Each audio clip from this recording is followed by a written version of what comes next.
गुज़श्ता episode में बताया कि मुसलमानों का एक काफिला मुगीसुर रूमी की सरपरस्ती में वहां से रवाना हुआ और करतबा को फतह किया। दूसरी जानिब जैद ने मलाका, स्टेजा और अलोरा को फतह किया।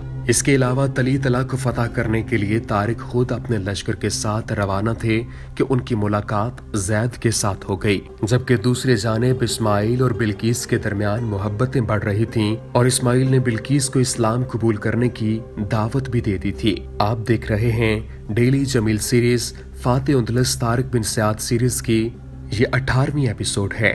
नाज़रीन ग्रामी, अभी तारिक बिन ज़ियाद वो खत पढ़ रहे थे जिसमें लिखा था कि तुम्हारे पास इस कदर लश्कर नहीं है कि तुम उंदलस के टट्टी दिल ईसाइयों का मुकाबला कर सको, इसलिए तुम पेश कदमी मुलतवी कर दो और जिस जगह मुकीम हो वहीं ठहरे रहो। मेरा और तमाम मुसलमानों का सलाम सब मुजाहिदीन को पहुंचा देना। तारिक ने खत पढ़कर कासिद से दरियाफ्त किया, क्या मूसा तुम्हारे सामने रवाना हो चुके थे? अब तारिक ने खत जैद को दिया। उन्होंने पढ़कर कहा, उन्हें हमसे मोहब्बत है इसलिए उन्होंने असराह दूर अंदेशी ऐसा लिखा है। तारिक ने कहा, मगर मुझे इनके हुक्म की तामील करनी चाहिए। जैद ने कहा, अगर आपको ईसाइयों की तरफ से अंदेशा नहीं है। एक अफसर बोला, बल्कि इस वक्त मुसलमानों की दाग ईसाइयों के दिलों पर बैठ गई है और वो सराय सीमा और बदहवास हो रहे हैं। अगर आपने इस वक्त पेश कदमी रोक दी तो फिर इनके दिलों से खौफ जाता रहेगा। दूसरा अफसर बोला, यही बात है, मूसा यहाँ से बहुत फासले पर हैं। उन्हें मालूम नहीं कि इस वक्त पेश कदमी को रोक देना नहायत मुज़र साबित होगा। जैद बोले, मेरे ख्याल में आपको रुकना नहीं चाहिए। अल्लाह के फजलो करम से कामयाबी की पूरी उम्मीद है। तारिक ने कहा, लेकिन वायसराय की हुक्म की हुक्मदूली होती है। पहला अफसर कहने लगा, किसी जाती गर्ज की वजह से नहीं है बल्कि इस्लाम और मुसलमानों की खिदमत की वजह से है और इसमें कुछ हर्ज नहीं है। जैद ने कहा, वायसराय ने खुद अपने खिताब ही में इस बात की तशरीह कर दी है। उन्हें अंदेशा है कि कहीं चारों तरफ से ईसाई हुजूम न करने लगे, मगर यहाँ ये अंदेशा ही नहीं है। दूसरा अफसर कहने लगा, आपने अगर पेश कदमी न की और मूसा को यहाँ आकर ये वाकयात मालूम हुए कि अगर पेश कदमी की जाती तो फतह यकीनी थी, तो मुमकिन है कि वो नाखुश हो जाएं। जैद ने कहा, यकीनन नाखुश होंगे। मुनासिब यही है कि पेश कदमी जारी रखी जाए और दारुल सल्तनत पर कब्जा कर लिया जाए। तारिक ने कहा, बेहतर। अब मगरिब की अजान हुई और ये लोग नमाज पढ़ने लगे। नमाज पढ़कर आते ही सब खाना तैयार करने लगे और इशा की नमाज पढ़कर खाना खाकर सो रहे थे। सुबह उठते ही नमाज पढ़ी और तली तला की तरफ रवाना हुए। अब तली तला बहुत करीब रह गया था, सामने पहाड़ आ गया था और पहाड़ी के आखिरी सिरे पर दारुल सल्तनत तली तला था। ये पहाड़ पर चढ़कर दरा में घुस गए और निहायत तेजी से इसे उबूर करने लगे।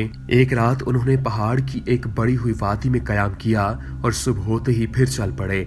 कई दरों और घाटियों को तय करके वो दरियाए टैगिस के करीब किनारे पर पहुंचे।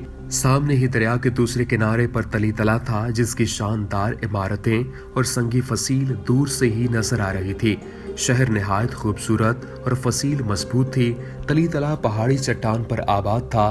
पहाड़ काट कर ही इसकी फसील बनाई गई थी और दरियाई टैगिस शहर के चारों तरफ बहता था। इसने कला के गिर्द कुदरती खंदक बना रखी थी। ईसाई फसील पर चढ़े उन्हें देख रहे थे।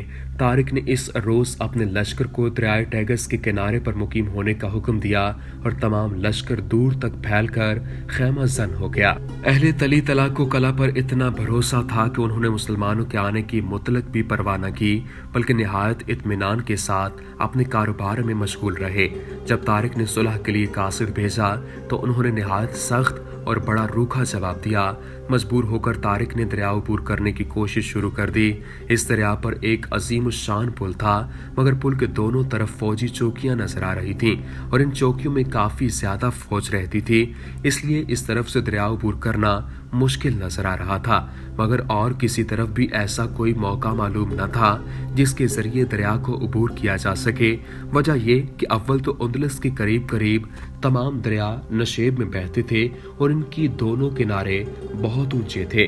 दूसरा ये कि पहाड़ी रास्तों को काट कर गारों में से बह रहा था और इसका पानी का पाट काफी चौड़ा था और गहराई का पता नहीं चल रहा था। अगर कहीं गहराई मालूम भी हो गई तो चट्टानों से गार में कूदना सिर्फ इंसानों के लिए मुश्किल था, बल्कि घोड़े भी नहीं उतर सकते थे। इसलिए इस तरफ से पुल के सिवा और कोई रास्ता नहीं था। पुल पार करने के लिए तारिक कई रोज तक दरिया को देखते रहे। ईसाई सिपाही रोजाना फसील पर चढ़कर तारिक की रास्ता तलाश में ला हासिल सही करते देखकर हंसते थे। कई रोज की तलाश और जस्तजू के बाद ही यही नतीजा निकला कि सिर्फ पुल ही के जरिए से दरिया को उबूर किया जा सकता है। चुनांचे तारिक ने पुल पर धावा करने का प्रोग्राम बनाया और एक रोज सुबह की नमाज पढ़ते ही 2000 सवारों को लेकर पुल की तरफ बढ़ना शुरू कर दिया। फसील वाले सिपाहियों ने उन्हें बढ़ता देखकर शोर मचाना शुरू कर दिया। चौकियों वालों ने भी मुसलमानों को देख लिया था कि वो पुल पर हमला करना चाहते हैं, लिहाजा वो भी मुस्ताद हो बैठे। दोनों तरफ जबरदस्त चौकियां थीं। ये 2 छोटे छोटे कले थे जो काफी बुलंद थे और जिनकी फसील चट्टानों को काट कर बनाई गई थी।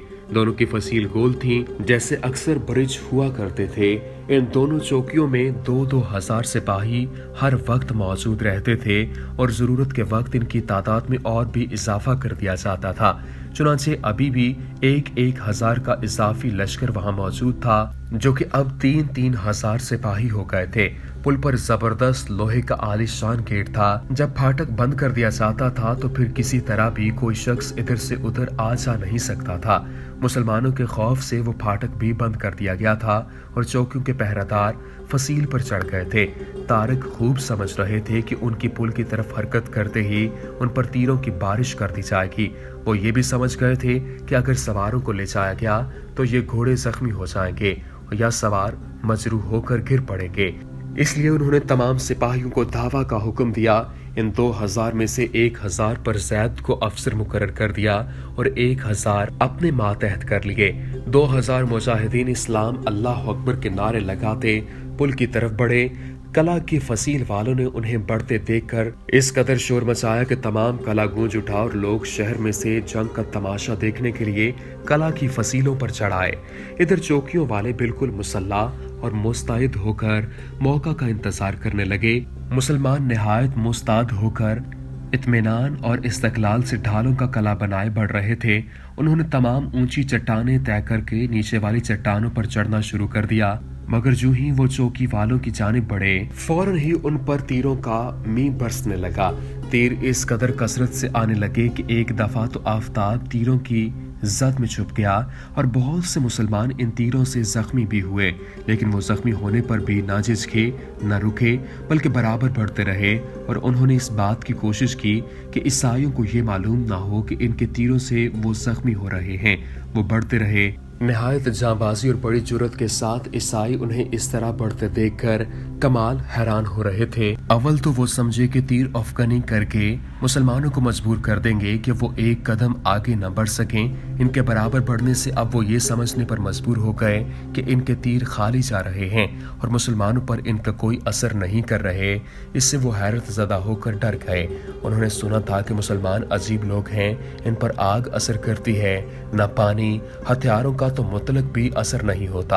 अब वो अपनी आंखों से ये सब देख भी रहे थे कि वो तीर बरसा रहे हैं और मुसलमान तीर खा खा कर भी बढ़ते चले आ रहे हैं। उन्होंने कला की फसील वालों को पुकार कर कहा, इन लोगों पर तीर का भी असर नहीं होता, ये बढ़ते चले आ रहे हैं, यकीनन इनका सैलाब हमें बहा ले जाएगा। तली तला का गवर्नर फसील पर मौजूद था। उसने ललकार कर कहा, घबराओ मत, कोशिश करते रहें। लेकिन इन ईसाइयों के दिलों पर मुसलमानों का कुछ इस तरह रोब छाया था कि अब इनसे तीर अफगनी इस शद्दोमत से नहीं हो सकी जैसे कि शुरू की थी। मुसलमानों ने इस बात को समझ लिया और अपनी रफ्तार पहले से ज्यादा तेज कर दी। तारिक सबसे ज्यादा आगे थे और मुजाहिदीन के पीछे थे। जो लोग जख्मी हुए थे उन्होंने तीरों को अपने जिस्मों से निकाल कर फेंक दिया था और जोशो गजब से बढ़कर आगे बढ़ रहे थे। आखिर वो बढ़ते बढ़ते फाटक तक पहुंच गए और इसे तोड़ने लगे। अब चौकी वाले ईसाइयों के शोर का वक्त आ गया था। वो गला फाड़ फाड़ कर चिल्ला रहे थे और कला वालों को अपनी मदद के लिए पुकार रहे थे।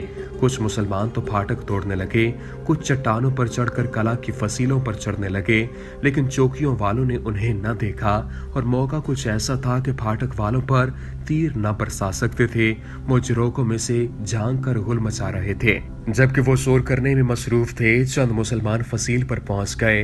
उन्होंने वहां पहुंचते ही तलवारें सौंध लीं और ईसाइयों पर टूट पड़े। ईसाइयों को इनके आने की इत्तला उस वक्त हुई जबकि इनके बहुत से आदमी मारे जा चुके थे।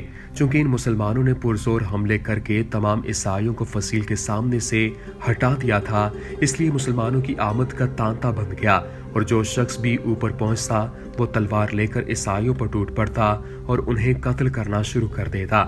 ईसाई भी तलवारें खींचकर मुकाबले में आ गए और निहायत जोशो खरोश से मुकाबला करने लगे। इनकी हिम्मत मुसलमानों को कम देखकर बढ़ गई और वो बड़े वलवले से लड़ने लगे। मुसलमान निहायत फुर्ती और बड़ी कुव्वत से लड़ रहे थे और दूर तक फैल गए। इनकी तलवारें ईसाइयों को खेती की तरह काट रही थीं। कला वालों ने जब ये कैफियत देखी तो वो इनकी मदद के लिए आगे दौड़े और कला का फाटक खोलकर पुल की तरफ झपटे। इधर ताहिर ने, जो जैद के साथ मलागा वगैरह की फतूहात में शामिल थे, उस वक्त एक चट्टान पर बैठे मुसलमानों की कार्रवाई देख रहे थे। ईसाइयों को फाटक पर पहुंचते देख लिया।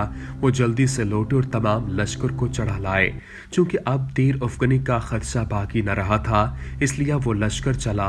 वो सब घोड़ों पर सवार थे। इस अरसा में तकरीबन 300 मुसलमान ब्रिज पर चढ़ चुके थे और उन्होंने ईसाइयों को कत्ल करके उन्हें बुर्ज के दूसरी तरफ धकेल दिया। तारिक और इनके हमराही भी फाटक तोड़ने में मसरूफ थे और आखिर उन्होंने फाटक तोड़ डाला। जिस वक्त फाटक टूटा उसी वक्त ताहिर लश्कर लेकर पहुंच गए। सवारों की बर वक्त आमद मुसलमानों की हिम्मतें मजीद बढ़ा दी। तारिक का गुलाम इनका घोड़ा ले आया था। वो जल्दी से घोड़े पर सवार हुए। उन्होंने प्यादों को फाटक पर ही रोक दिया और सवारों को लेकर आगे चल दिए। जो ही वो फाटक के दूसरी तरफ निकले, उन्होंने तमाम पुल पर ईसाइयों को फैले हुए और नंगी तलवारें लिए देखा। ये कला वाले ईसाई थे जो बुर्ज वालों की मदद के लिए आए थे। ये सब पैदल थे। तारिक और दूसरे मुसलमानों ने घोड़े उनकी तरफ दौड़ाए। ईसाई इनकी सूरतें देखते ही चिल्लाते हुए भागे, लेकिन वो भाग ना सके और मुसलमानों ने उन्हें जा लिया और जहन्नुम वासिल कर दिया। उस वक्त 2 मुहासों पर जंग हो रही थी, एक बुर्ज में और दूसरा पुल पर, और दोनों जगहों से ईसाई कत्ल होकर गिर रहे थे। मुसलमानों के दस्ते उन्हें मारते गिराते फाटक तक जा पहुंचे। ईसाई कुछ ऐसे बदहवास हुए कि उन्हें फाटक बंद करने का भी होश न रहा। मुसलमानों ने ईसाइयों को चारों तरफ से घेर कर कत्ल करना शुरू कर दिया। उस वक्त ईसाइयों में कोई निजाम बाकी न रहा था, न कोई ज़ाब्ता। वो अपनी जानें बचाने के लिए मुसलमानों के डर से कला में छुपते फिर रहे थे। मुसलमानों ने कला के अंदर ईसाइयों की लाशों के ढेर लगा दिए। मुसलमान भी अगरचे तीरों से बहुत ज्यादा जख्मी हुए, लेकिन शहीद एक भी न हुआ। ईसाइयों ने इस तरह कत्ल गारत देखकर हथियारों को फेंक कर अमान अमान चिल्लाना शुरू कर दिया। तारिक ने फौरन जंगबंदी का हुक्म दिया और थोड़ी देर में तमाम फौजियों को गिरफ्तार कर लिया। अब पादरियों की जमात तारिक की खिदमत में हाजिर हुई और उन्होंने मसालिहत की गुफ्तगू शुरू की। जब तक हमने कला को फतह नहीं किया था, मसालिहत की बात हो सकती थी। अब जबकि हमने बज़ोर शमशीर कला फतह किया है, अब मसालिहत की बात फजूल है। तारिक ने कहा। एक राहब ने आगे बढ़कर कहा, अच्छा, अगर आप सुलह नहीं करना चाहते न करें, मगर रहम तो करें। तारिक ने जोश में आकर कहा, तुम लोग वो कौम हो जो किसी पर रहम नहीं करते। हम मुसलमानों की सिफ्त है रहम करना, चुनांचे हम भी रहम करेंगे। पादरी ने कहा, बंदा परवरी होगी आपकी। तारिक ने कहा, ऐसे ना कहो, ये मासियत है, बंदा परवर सिवाय अल्लाह के और कोई भी नहीं है। पादरी बोला, अच्छा, मेहरबानी सही। तारिक ने कहा, हाँ, ये कह सकते हो। सुनो, इस शर्त पर सुलह की जा सकती है। इस वक्त शहर में जितने घोड़े और हथियार हैं सब हमारे हवाले कर दो, और जो शख्स इसको जबर समझे वो जहां जी चाहे चला जाए और उन्हें मामूली जजिया देना पड़ेगा। पादरी ने कहा, और हुजूर, कानून कौन सा लाजिम होगा? तारिक ने कहा, कोई नया कानून जारी नहीं किया जाएगा, वही रहेगा, बल्कि हुक्काम भी ईसाई और यहूदी ही रहेंगे। सिर्फ आला अदालत का हुक्मरान मुसलमान होगा। पादरी ने हैरानगी से कहा, यहूदी क्यों जनाब? हमें यहूदियों से बचाएं। तारिक ने कहा, इत्मीनान रखो, यहूद तुम्हें और तुम यहूद को कोई नुकसान नहीं पहुंचा सकते। पादरी ने कहा, हमें आपकी शर्त मंजूर है। पादरी चले गए उन्होंने हथियार और घोड़े मुसलमानों के हवाले कर दिए। तारिक ने जब शाही महल देखा तो हैरान रह गए। एक कमरा उन्होंने अपने लिए मुंतखब किया और इसमें ठहर गए। तारिक चूंकि सारा दिन के थके हुए थे, लेटते ही सो गए। दफातन उनकी आंख खुली और उन्होंने एक हसीन दोशीसा को अपने सरहाने खड़ा पाया। वो कमाल की खूबसूरती की मालिक थी। निगाह उसके चेहरे पर नहीं ठहरती थी। वो कमसिन और भोली थी और अपनी फसूखेज आंखों से तारिक को देख रही थी। वो रश के हूर को देखकर हैरान रह गए। उन्हें ख्याल हुआ कि शायद वो सो रहे हैं और उन्हें ख्वाब में परी पैकर नजर आ रही है। इसी ख्याल से वो इस परी पैकर जमाल को टिकटिकी बांधे देख रहे थे और दूसरी जानिब इस्माइल या बिल्किस को कुछ खबर ही न थी कि मुसलमान कहाँ हैं, वो कहाँ हैं, किस हाल में हैं। वो दोनों तो अपनी मुसीबत में गिरफ्तार हो गए थे और अल्लाह अल्लाह करके उन्हें इस मुसीबत से निजात मिली थी। इत्तेफाक से अब एक और घोड़ा उनके हाथ आ गया था और सफर की दुश्वारी कदरे कम हो गई थी। अगर जब भी इस्माइल को पैदल ही चलना पड़ रहा था, मगर वो इसके बावजूद खुश और खुरम थे कि बिल्किस के लिए तो घोड़ा मिल गया था। बिल्किस चाहती थी कि वो भी सवार हो, मगर उन्होंने मंजूर न किया। उन्हें मालूम नहीं था कि वो किस तरफ जा रहे हैं और ना ही उनकी कोई मंजिल मकसूद थी। सिर्फ चलने से काम था और वो चले जा रहे थे। इत्तेफाक से वो वादी बैका की तरफ जा निकले। गालिबन वो भूले नहीं होंगे कि यह वही जगह है जहां मुसलमानों की शाह राजरक के लश्कर से जंग हुई थी। यहाँ उन्होंने ईसाई मुर्दों के ढेर देखे। उनकी सूरतें बिगड़ गई थीं और लाशें सड़ने से इस कदर ताफुन फैला हुआ था कि इस तरफ से निकलना गैर मुमकिन हो गया था। यहाँ पहुंचकर इस्माइल ने कहा, मालूम होता है कि यहाँ मुसलमानों की जंग हुई है और उन्होंने ईसाइयों को शिकस्त दे दी है। बिल्किस ने कहा, ईसाई मुर्दों को देखने से तो यही मालूम होता है, मगर आपने ये कैसे समझ लिया कि फतह मुसलमानों की हुई है? इसलिए कि अगर ईसाई फतह याब होते तो आपने मुर्दों को इस तरह मैदान जंग में न छोड़ते। तुमने देखा है, जहां तक हम देख सकते हैं कि मुसलमान की लाश भी नजर नहीं आई। बिल्किस ने कहा, मगर किस कदर ताफुन आ रहा है। इस्माइल ने कहा, बहुत ज्यादा। यहाँ से जल्दी बढ़ो वरना बीमार हो जाने का अंदेशा है। बिल्किस ने कहा, मगर कहाँ बढ़ूं? लाशें तो मीलों तक फैली हुई हैं। इस्माइल ने कहा, तुम घोड़ा थोड़ी तेजी से बढ़ा ले जाओ। बिल्किस ने कहा, और आप? इस्माइल ने कहा, मेरी फिक्र न करें। बिल्किस ने कहा, क्योंकि आप मर्द हैं। इस्माइल ने कहा, यही बात है। बिल्किस बोली, मगर ताफुन मर्दों और औरतों दोनों ही को नुकसान पहुंचाता है। इस्माइल ने कहा, यह सच है, मगर तुम पर जल्दी असर हो सकता है। बिल्किस बोली, और आप पर भी। इस्माइल ने कहा, मैंने कहा तुम मेरी फिक्र न करो। बिल्किस ने कहा, यह मुमकिन नहीं है। इस्माइल ने कहा, तो फिर? बिल्किस ने कहा, आप भी सवार हो जाएं, शायद घोड़ा हम दोनों को आसानी से न ले जा सके। बिल्किस ने कहा, बहुत खूब, हम दोनों में वजन ही कितना है? इस्माइल ने कहा, तुम में तो कुछ वजन नहीं, मगर। बिल्किस ने कहा, आप में? इस्माइल ने कहा, हाँ मुझ में है। बिल्किस बोली, तो बस आहिस्ता आहिस्ता चलते हैं। इस्माइल ने कहा, अरे नहीं, आप बीमार पड़ जाएंगी। बिल्किस ने कहा, मेरे बीमार होने की फिक्र न करें आप। इस्माइल बोले, बड़ी जिद्दी हो तुम। बिल्किस ने कहा, आपसे ज्यादा नहीं। इस्माइल ने कहा, देखो ताफुन से दिमाग फटने लगा है। बिल्किस ने कहा, तो घोड़े पर सवार हो जाएं। इस्माइल ने कहा, अच्छा शरीर लड़की। ये कहते हुए वो घोड़े पर सवार होकर घोड़े को तेजी से वो वहां से निकाल कर ले गए। कुछ दूर चलकर बिल्किस ने कहा, आपकी जिद थी कि मेरे साथ घोड़े पर सवार ना हो, लेकिन। इस्माइल ने कहा, तुम अपनी जिद पर कायम रही और मुझे सवार होने पर मजबूर कर दिया। बिल्किस ने कहा, मर्द औरत से नहीं जीत सकता।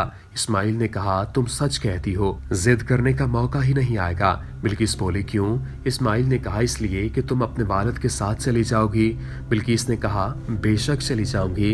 इस्माइल ने कहा, फिर जिद करने का मौका कहाँ मिलेगा? बिल्किस ने कहा, तो क्या आप मुझे छोड़ जाएंगे? इस्माइल ने कहा, मैं तो उम्र भर नहीं छोड़ना चाहता, लेकिन। बिल्किस ने कहा, लेकिन क्या?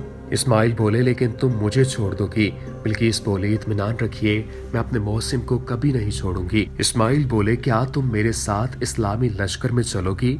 बिल्किस ने कहा, जरूर चलूंगी, बशर्त ये कि आप मुझे ले चलें। फातिह उंदलस तारिक बिन ज़ियाद सीरीज का सिलसिला जारी है। इससे आगे क्या हुआ वो आपको अगली एपिसोड में बताएंगे। उम्मीद करते हैं कि आपको हमारी ये वीडियो पसंद आई होगी। वीडियो पसंद आने की सूरत में लाइक कीजिए, शेयर कीजिए और हमारे चैनल को सब्सक्राइब करना न भूलिएगा। वमा अलैना इल्लल बलागुल मुबीन।